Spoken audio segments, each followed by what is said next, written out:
नमस्कार इंडियंस, अपना इंडिया में आपका बहुत बहुत स्वागत है और आप सभी को दीपावली की हार्दिक शुभकामनाएं। हैप्पी दिवाली।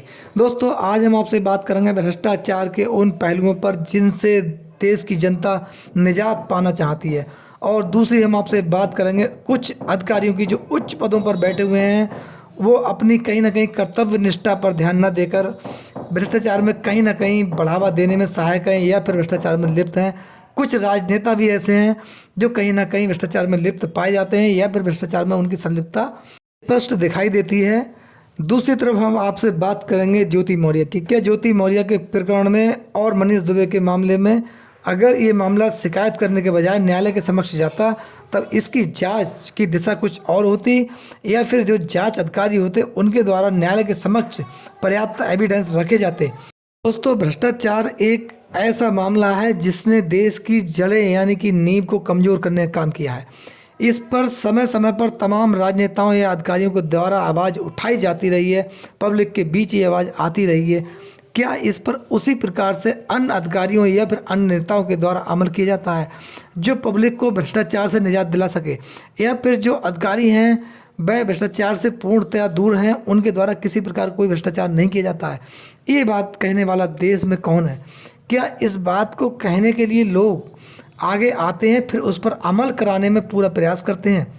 ये हम आपसे बात करना चाहते हैं कि भ्रष्टाचार हमारे देश की जड़ों को किस प्रकार से खोखला कर रहा है, भ्रष्टाचार के द्वारा लोग किस प्रकार से पीड़ित हैं, लोगों की जो सत्य घटनाएं हैं उन पर कहीं ना कहीं पर्दा डाला जाता है। वो भ्रष्टाचार के चलते लोग थकने के बाद, हारने के बाद अपने घरों में बैठने के लिए मजबूर होते हैं। दोस्तों, ऐसे देश में हजारों लाखों प्रकरण आए होंगे जिनमें कहीं ना कहीं लोगों को न्याय नहीं मिल सका, लोग परेशान हुए, पीड़ित हुए। वह केवल इस वजह से पीड़ित हुए कि वो उनके पीछे जो व्यक्ति था वह एक पूंजीवादी या फिर अमीर किस्म का व्यक्ति था। उसने भ्रष्टाचार के चलते लोगों से लाभ उठा लिया और लोग कहीं ना कहीं परेशान रह गए और उन्हें अपना हक नहीं मिल सका। तमाम ऐसे प्रकरण, एक ताज़ा प्रकरण मैं आपको बता रहा हूँ। उत्तर प्रदेश के बरेली जिला के भैड़ी तहसील का मामला है। ये प्रकरण मेरे संज्ञान में आया, जिसका पूरा नक्शा और शिकायत मेरे समक्ष आई। दोस्तों, उसमें क्या है, एक पीड़ित महिला है, उसका खेत है, उसके आगे एक बहुत बड़ा नाला है जिसकी चौड़ाई 5 मीटर के समथिंग है। लेकिन उस नाले को बंद करके एक दबंग व्यक्ति ने वहाँ पर निर्माण कार्य स्टार्ट कर दिया गया और उसके बाद वह महिला संबंधित अधिकारियों के पास तहसील स्तर पर एसडीएम, तहसीलदार और थाना अध्यक्ष के पास गई, लेकिन उन्होंने आश्वासन दिया। उसके बाद वहाँ पर निर्माण कार्य नहीं रुका, यानी कि वो नाला दबंगों के द्वारा बंद कर दिया गया। एसडीएम के समक्ष वह महिला दोबारा गई। एसडीएम साहब के ये शब्द थे कि निर्माण हो जाने दीजिए, उसके बाद हम उस निर्माण को गिरवा देंगे। ये बात कहाँ तक सत्यता पर खरी उतरती है, आप और हम अच्छी तरह जानते हैं। क्या जब इसमें दबाव बना इस प्रकरण में एक सम्मानित नेताजी के द्वारा इसमें कहीं ना कहीं प्रयास किया गया कि कहीं ना कहीं न्याय मिले, वह पीड़ित महिला जब उनके समक्ष गई, जिस पर तहसीलदार महोदय ने आश्वासन दिया कि हम इसकी जांच कराते हैं। देखिए जांच में क्या हुआ, संबंधित आईओ और आरआई मौके पर पहुंचने की बजाय उन्होंने फ़ोन पर ही मामले का निस्तारण कर दिया और कह दिया जो व्यक्ति निर्माण कर रहा है वह उस नाले पर न करके दूसरे नंबर पर निर्माण कर रहा है। सत्य जांच रिपोर्ट के आधार पर अधिकारियों ने शिकायती प्रार्थना पत्र का निस्तारण कर दिया और वहां निर्माण धड़ल्ले से चल रहा है। लोग, महिला पीड़ित रोती रही, अधिकारियों के दरवाजों पर बैठी रही, परेशान हुई, लेकिन उसकी समस्या का निदान नहीं हुआ। यानी कि अंततः महिला 2 दिन भूख प्यास से तड़पने के बाद रोने पर मजबूर हुई और अपने घर चली गई। दोस्तों, ये ऐसे एक ही मामला नहीं है, एक मेरे संज्ञान में आया, ऐसे हजारों मामले हैं जो मेरे संज्ञान में आए। लोग कहीं ना कहीं भ्रष्टाचार के चलते पीड़ित हुए। इस महिला के खेत के आगे निर्माण करने का उद्देश्य क्या है? दबंग लोगों का उद्देश्य केवल इतना है कि इसके रास्ता जो है वो बंद कर दिया जाए, ये महिला अपना खेत बेचने को मजबूर हो जाए और वो उसकी जो ज़मीन है उसको सस्ते दामों में खरीद कर फिर उसे में प्लाटिंग कर दें, यानी कि महंगे दामों में उसको बेचा जाए।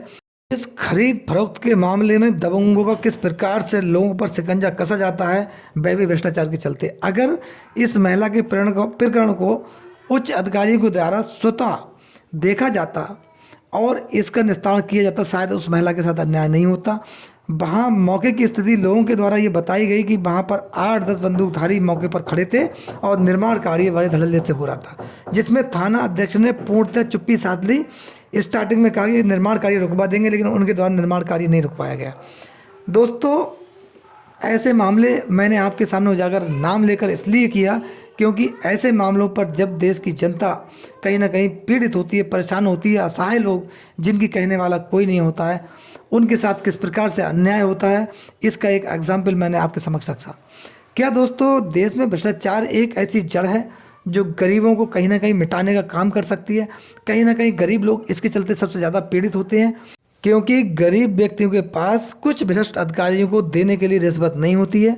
जितनी मोटी रकम भूमाफिया या फिर दबंग लोगों के द्वारा दी जा सकती है, वह गरीब आदमी वहन नहीं कर सकता। अंततः गरीब की हार होती है। तो देश में तमाम ऐसे राजनेता हो सकते हैं जो अपने कर्तव्य निष्ठा से कहीं ना कहीं दूर रहते हैं, या फिर केवल बयानबाजी और चमक धमक के अलावा वह धरातल पर काम करने से बचते हैं, आम जन और पब्लिक के बीच जाने से बचते हैं। इसका दुष्परिणाम केवल आम जनता को भुगतना पड़ता है, यानी कहीं ना कहीं देखा जाए तो आम जनता ही पीड़ित होती है। ऐसे में आम जनता किसके पास जाए, क्या करे? अभी आप ताज़ा प्रकरण देखिए दिल्ली और पंजाब का। दिल्ली और पंजाब दो ऐसे राज्य हैं जहाँ पर आम आदमी पार्टी की सरकार है। अभी पॉल्यूशन पर दिल्ली के अंदर जो प्रदूषण है, इसको लेकर सुप्रीम कोर्ट सख्त हुआ और सख्त लहजे में सुप्रीम कोर्ट ने दिल्ली सरकार से कहा कि हम 6 वर्ष से आपके प्रदूषण रोको अभियान को देखते और सुनते चले आ रहे हैं, लेकिन दिल्ली की जनता को, दिल्ली वासियों को आज तक प्रदूषण से निजात नहीं मिल पाई। आपके द्वारा धरातल पर कोई काम नहीं किया गया। बयान बहुत सुने, बातें बहुत सुनी, लेकिन इसका समाधान नहीं हो सका और ना ही सरकार इस मामले में कहीं ना कहीं आगे बढ़ सकी। इस पर हमें सख्त कार्रवाई की ज़रूरत है। आप इसके बारे में तुरंत कोई ना कोई कार्य कदम उठाएं, ठोस कदम उठाएं। केवल बयानों से काम नहीं चलेगा।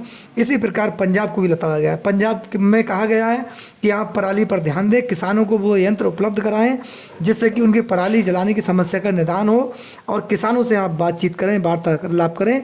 यानी कि इसमें सुप्रीम कोर्ट को कहना पड़ रहा है कि आप किसानों से बात करें। इसमें सरकार का कदम क्या है, सरकार ने किसानों के मामले में क्या सोचा, ये एक सोचने की बात है। दोस्तों, दूसरी तरफ हम आपसे बात करते हैं ज्योति मौर्य की। ज्योति मौर्य के प्रकरण में आपने काफ़ी सुना, मेरी तमाम वीडियोस इस प्रकरण में आई कि ज्योति मौर्य, आलोक मौर्य और मनीष दुबे का जो ट्राई-एंगल मामला था, ये काफ़ी चर्चाओं में रहा। कभी आलोक मौर्य मीडिया के सामने रोते हैं, कभी गिड़गिड़ाते हैं, कहीं आलोक मौर्य मनीष दुबे पर गंभीर आरोप लगाते हैं कि मेरी पत्नी के साथ अवैध संबंध है, और अपनी हत्या की साजिश रचने का आरोप मनीष दुबे ज्योति मौर्य पर लगाते हैं। ज्योति मौर्य पर भ्रष्टाचार और अवैध संपत्ति अर्जित करने का आरोप लगाते हैं। तमाम ऐसे आरोप होने के बावजूद आलोक मौर्य अपनी शिकायत वापस लेते हैं। दोस्तों, ये हमारे देश की जनता या फिर हमारे देश की व्यवस्था के साथ एक प्रकार से देखा जाए तो मजाक नहीं है। अगर यही शिकायत न्यायालय के समक्ष होती और न्यायालय के संज्ञान में मामला जाता, तो क्या आलोक मौर्य इतनी सहजता से अपनी शिकायत वापस लेते, या फिर ज्योति मौर्य को इतनी सहजता से क्लीन चिट मिल गई होती, या फिर इन अधिकारियों के द्वारा क्या एविडेंस न्यायालय के समक्ष पेश नहीं किए गए जाते?